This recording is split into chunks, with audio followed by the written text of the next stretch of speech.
graduate student at Temple University Yeah. in the Masters of Recreation Therapy program. So I want to kind of go over some information with you about mindfulness, but before we start, I want to ask you a little bit about what you do and what type of clientele you work with. I'm a personal trainer, and I work with people from 14 years old to 88 years old. Okay. Many have injuries, and some have MS, some have torn ACLs. I got one with a full hip replacement. I have one client that was in the Army and has PTSD. Okay. Those are, Okay. Any hypertension, blood pressure issues, ADHD, anything like that? I definitely have ADHD as Okay. well.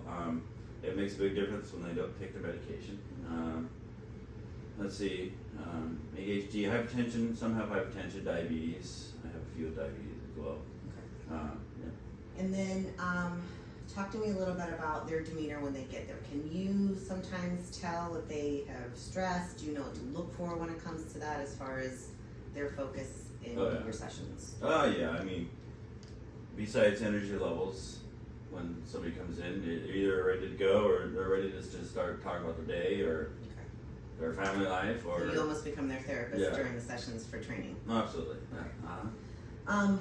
Can you tell me a little bit about what you know about mindfulness? What would your definition of mindfulness be?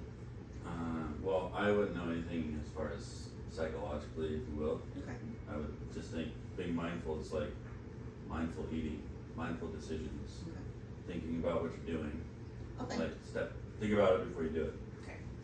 So a lot of what mindfulness ends up attributing to is psychological, social, cognitive, physical, any of that type of stuff that's going to involve your well-being. Mm-hmm. So when they come into your session, if they're not able to really focus on what's going on, they have to set their intention. It's going to be really difficult for you to be able to complete the session and have them really gauge everything that is going positively for them. Mm-hmm. So I think what we will do is I want to show you something for mindfulness that might be something that they can do either before their sessions or maybe after their sessions or on their days off.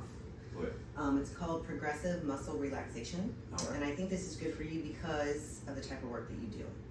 So before we start, I just want to make sure, do you have any pains anywhere? I know you have a hernia, so we're going to stay away from that. I pushed it back in, so here we go. Okay, great. Okay, so the first thing I want to do is you're going to move the cat and we're going to lay down. Okay.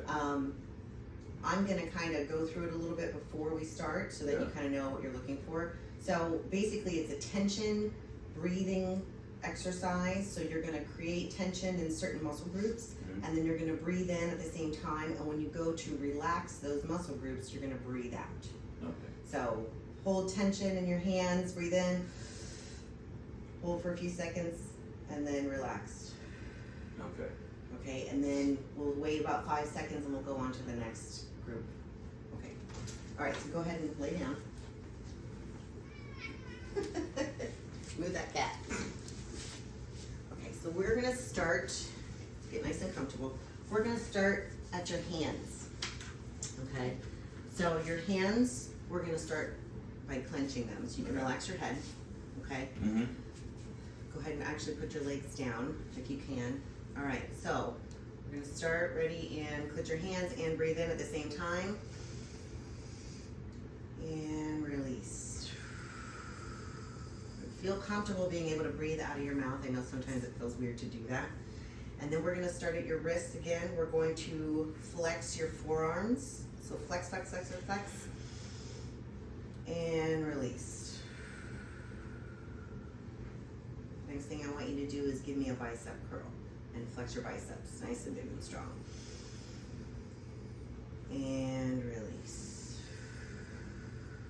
Now I want you to do your shoulders. I want you to shrug way up close to your ears. Ready, and go. And release. Hamstrings and your glutes, you're going to tighten those up, flex as hard as you can. Ready, and go.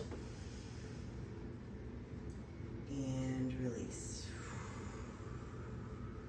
Now we're going to do your quads. Flex as hard as you can. And release. Make sure you're releasing your hands also. I start to see a little bit of that tension in your hands. Now you're gonna do your lower legs. You're gonna bring your toes towards your head. Almost like you're flexing that calf muscle. Ready?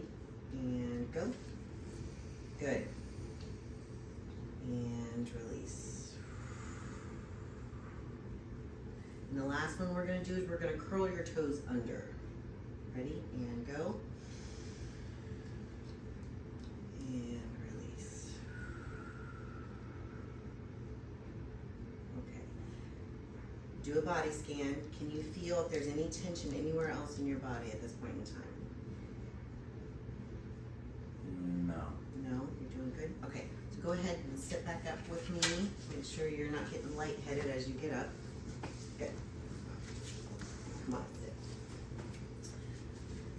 So, can you tell if there are any clients that might benefit from this type of exercise? I have a few that could. Yeah. My stressors. Your stressors. Mhm. Okay. So, do they have high stress jobs? Mm-hmm. Okay.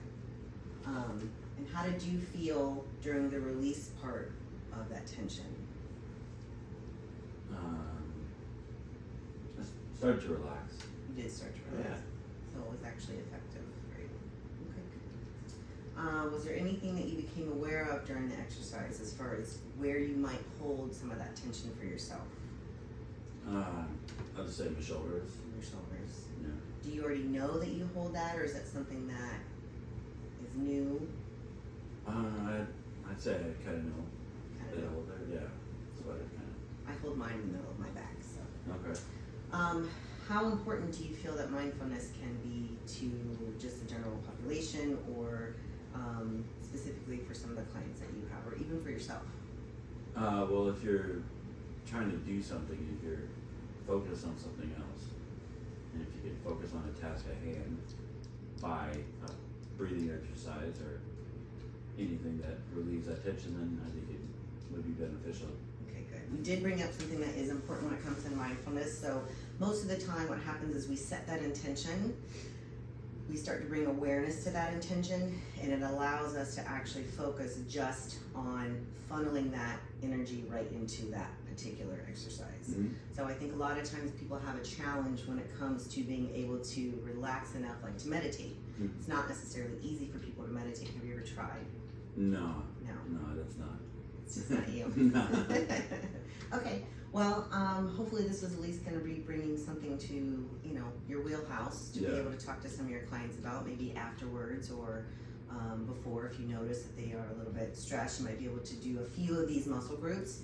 Most of the time it's done laying down, but if you've got a few that you can sit down with them, they can do just maybe 3 at a time, get comfortable with the exercise, and then just kind of go from there. Okay.